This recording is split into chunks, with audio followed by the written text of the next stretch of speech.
Opo. Pwede nating i-test kung gusto nyo. I-try nyo i-test ang 911 dial sa cellphone nyo para malaman din ang ating mga kababayan. They will hear a recorded voice na press 1 for police assistance, press 2 for fire truck, press 3 for emergency. Press 1, i-re-channel na nung switchboard papunta doon sa ating call center sa Camp Crame. At interviewin natin yung operator. Pwede natin interviewin yan. Pwede ba? We can do that, Okay. please. Game. Okay, game. Naka-speakerphone. Itinadial na po ang 911 ni Migs. You have reached the emergency 911 hotline.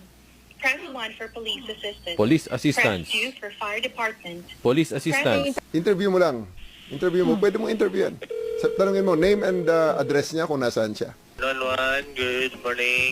Good morning. Ako po si Miguel Bustos. Nandito po ako sa Quezon City.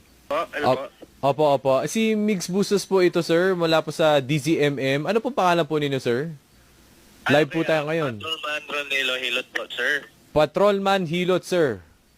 Yes, sir. Opo, okay. Location. Tanungin mo kung saan ang location. Nasaan po kayo? Nasaan po ang location nyo po, sir? Ang location po naman, sir, dito po sa PCC sa Camp Crame po. Taga saan kayo, Ma'am Ninya?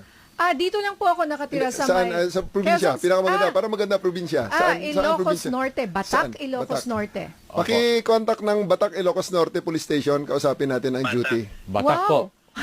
Sige nga, inukanuhin natin. Opo. Ilocos. Sa Batak, Ilocos Norte po. Sige po, iko-connecta ko po kayo. Saglit lang po, sir. Bago yung pag-baba. Opo, salamat po. So, anywhere in the country, Opo. when you need police assistance, hindi mo kailangang malaman ang number ng police station kung saan ka man naroroon.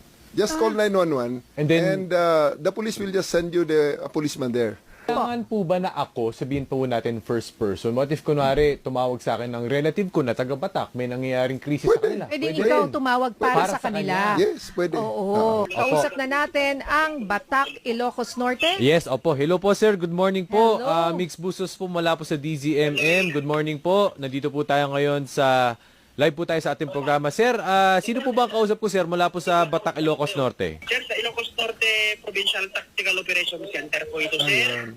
Manong, si Ninya Corpus po ito. Live po kayo sa DZMM ngayon.